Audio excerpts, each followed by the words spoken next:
মানে আজকের ভিডিওর সবচেয়ে মূল আকর্ষণ যেটা যে কোন শ্রেণীতে কতগুলো আমাদের শেখানো অভিজ্ঞতা করতে হবে সিলেবাসটা। এখন আমরা চলে যাব যে ষষ্ঠ থেকে নবম শ্রেণী পর্যন্ত গণিত বিষয়ের ষান্মাসিক পরীক্ষার যে সিলেবাসটা সেটা আমরা দেওয়ার চেষ্টা করব, যে আমাদের কতটুকু পরিমাণ পড়তে হবে। চলুন তাহলে মূল ভিডিওতে চলে যাই।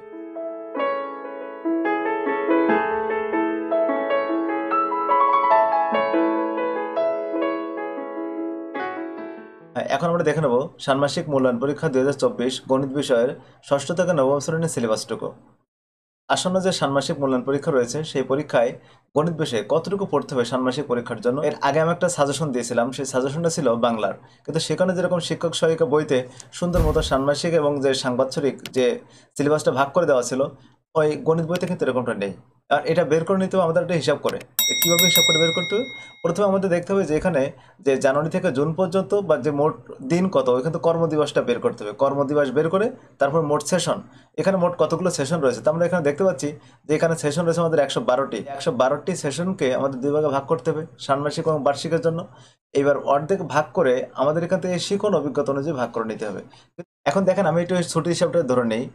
ষান্মাসিক পরীক্ষায় ধরে নিচ্ছি আমরা 75 দিন, এবং যে বার্ষিক পরীক্ষা সেখানে আমাদের ধরে নিচ্ছি আমরা প্রায় 64-65 দিনের মতো। তাহলে এখন ওই 75 এবং এখানে 64-65 দিন রয়েছে, এই হিসাব করে আমরা বের করলাম যে এখানে 55% থাকবে ষান্মাসিক, 55 থেকে 60, এবং বার্ষিকের জন্য থাকবে বাকি পার্সেন্টগুলোতে। তাহলে আমরা এখন এখান থেকে যে হিসাব করে যাই, নবম শ্রেণীর গণিত বইয়ের যে প্রথম শিখন অভিজ্ঞতা প্রাথমিক জীবনের সেট, এই প্রথম শিখন অভিজ্ঞতা কমপ্লিট করতে একজন গণিত শিক্ষক সময় নেবেন সর্বমোট 7টি। তবে এক্ষেত্রে তিনি বেশিও নিতে পারেন, একটু কম নিতে পারবেন না, কিন্তু বেশি নিতে পারবেন। স্টুডেন্টদের উপস্থিতি এবং স্টুডেন্টদের যে বোঝার সক্ষমতার উপর নির্ভর করে তার সেশন সংখ্যা তিনি বাড়িয়ে নিতে পারেন যদি তার হাতে সেশন থাকে সেভাবে। তাহলে আমাদের এখানে এই 61টি পর্যন্ত আসে। দেখেন আমরা যদি হিসাব করি, তাহলে এখানে এই যে 7 এবং এখানে 8, এখানে 9 এবং 19, এই পর্যন্ত যদি আমরা হিসাব করি তাহলে আমাদের এখানে আসে 51টি সেশন। কয়টি সেশন আসে? 51টি। তাহলে 51টি সেশন নিলে আমাদের কিন্তু এখানে 61টি সেশন দরকার, আরও বেশ বাকি থেকে যাচ্ছে। সুতরাং আমাদের এখানে আরেকটা শিখন অভিজ্ঞতা, এই যে 12টি সেশন আমাদের যদি অ্যাড করে নেওয়া হয় তাহলে আমাদের প্রায় 63টা সেশন চলে আসে। এই পর্যন্ত মোট 63টা সেশন চলে আসবে। তাহলে এই 63টা সেশন পর্যন্ত দেখেন আমাদের শিখন অভিজ্ঞতা কোন পর্যন্ত যাচ্ছে। এখান থেকে আমাদের চলে যাচ্ছে 6 পরিমাপের ত্রিকোণমিতি। এই পরিমাপের ত্রিকোণমিতি পর্যন্ত আমাদের কিন্তু এখানে চলে যাচ্ছে। সুতরাং আমরা একটা জিনিস খেয়াল করতে পারি যে আমাদের কোন কোনগুলো করতে হবে। তা আমাদের এখানে এই প্রথম শিখন অভিজ্ঞতা নিতে হবে, দ্বিতীয় শিখন অভিজ্ঞতা এবং তৃতীয়, চতুর্থ, পঞ্চম এবং ষষ্ঠ। এই শিখন অভিজ্ঞতাগুলো কিন্তু আমাদের কমপ্লিট করতে হবে এই ষান্মাসিক মূল্যায়ন পরীক্ষার জন্য। সুতরাং যাদের এখনো পর্যন্ত এগুলো শেষ হয়নি তারা অবশ্যই আপনারা শেষ করে নেবেন, কারণ এখানে আমরা একটা পার্সেন্টেজ অনুযায়ী বের করেছি, ঠিক এইভাবে কিন্তু হিসাব করে বের করতে হয়। আমাদের গরমের সময় কিন্তু স্কুলগুলো বন্ধ গেছে বেশ কিছুদিন ধরে, এবং একই সাথে আমাদের পরীক্ষাটা কিন্তু পিছিয়ে গেছে। আর পিছিয়ে যাওয়ার কারণে বার্ষিক পরীক্ষার যে সিলেবাসটা ছিল সেখান থেকে কিছু কিন্তু এখানে অবশ্যই ষান্মাসিকে চলে আসবে, আশা করি বুঝতে পারছেন। এখন দেখবো অষ্টম শ্রেণী। এখন দেখবো যে অষ্টম শ্রেণীর যে শিখন ঘন্টা ও সেশনের প্রেক্ষিতে প্রতিটি যোগ্যতার জন্য শিখন অভিজ্ঞতার বন্টন। তা আমরা অষ্টম শ্রেণীর এই বই থেকে আমরা দেখে নেব যে কতগুলো সেশন আমাদের রয়েছে। আমাদের এখানে অষ্টম শ্রেণীর মোট সেশন রয়েছে 131টি।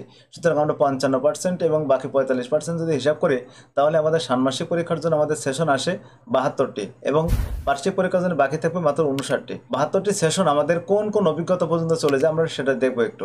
তা 72 সেশন কোন পর্যন্ত আসে?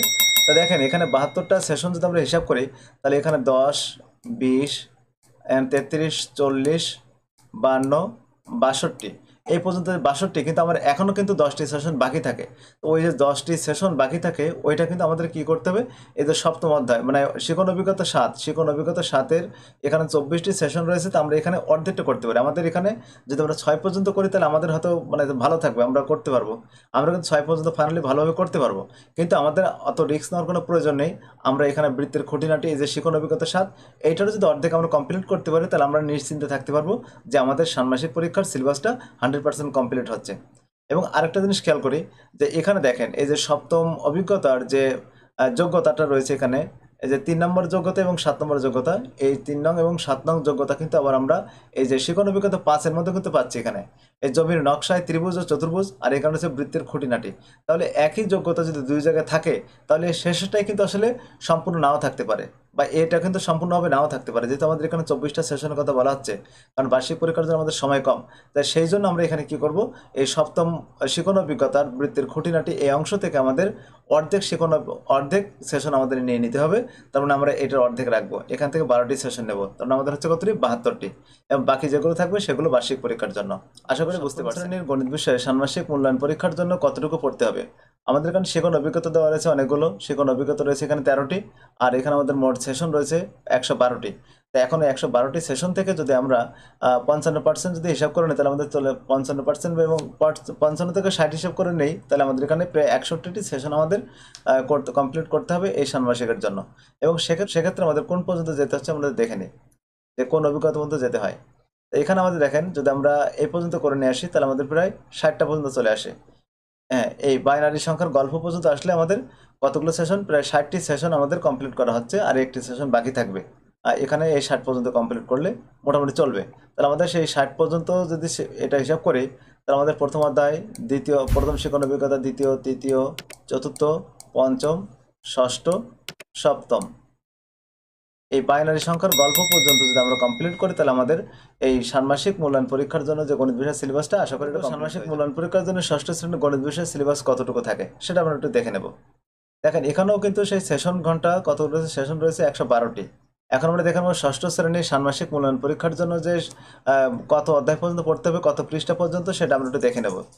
এখানে কোন কোন শিখন অভিজ্ঞতা পর্যন্ত পড়লে আমাদের ষান্মাসিকের সিলেবাসটা কমপ্লিট হবে। তো চলো আমরা দেখে নিই যে সেশনগুলো কীভাবে হিসাব করতে হবে।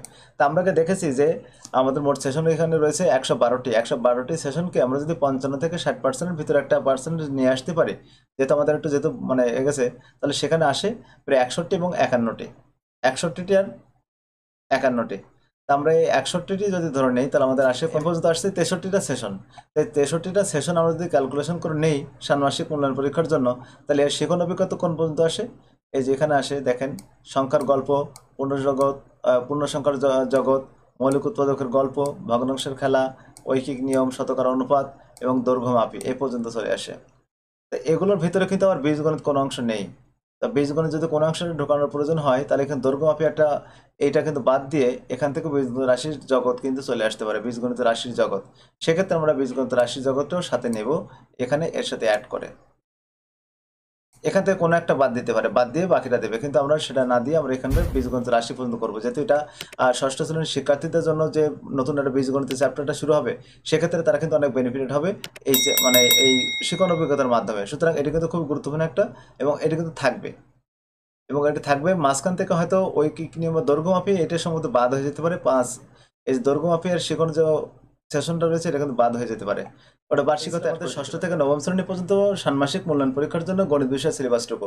তা আপনারা যদি এই অনুযায়ী পড়াশোনা করেন, তাহলে অবশ্যই আপনারা এখান থেকে কমপ্লিট করতে পারবেন, এবং এখান থেকে প্রশ্ন কিন্তু অবশ্যই আমাদের যে মূল্যায়ন উৎসব রয়েছে সেই উৎসবে কিন্তু প্রশ্ন। এই ছিল আমাদের আজকের ভিডিওটি। যদি ভিডিওটি ভালো লেগে থাকে, তাহলে অবশ্যই আপনার অনুভূতির কথা জানিয়ে যাবেন মন্তব্যে। আর ভালো লেগে থাকলে অবশ্যই চ্যানেলটি সাবস্ক্রাইব করে থাকবেন, কারণ এই ধরনের ভিডিও পাওয়ার জন্য আপনি এই চ্যানেলের সাথে থাকতে পারেন। নতুন কারিকুলাম সম্পর্কে এবং মূল্যায়ন প্রক্রিয়া এবং পড়াশোনার বিভিন্ন বিষয় দিক নির্দেশনা দেওয়া হবে, এবং বিভিন্ন বিষয়ের সাজেশন কিন্তু এখানে দেওয়া হবে, যাতে আমরা ভিডিওগুলো তাড়াতাড়ি পেয়ে যান। চ্যানেলটি সাবস্ক্রাইব করে রাখতে পারেন। ধন্যবাদ সবাইকে, ভালো থাকবেন সবাই।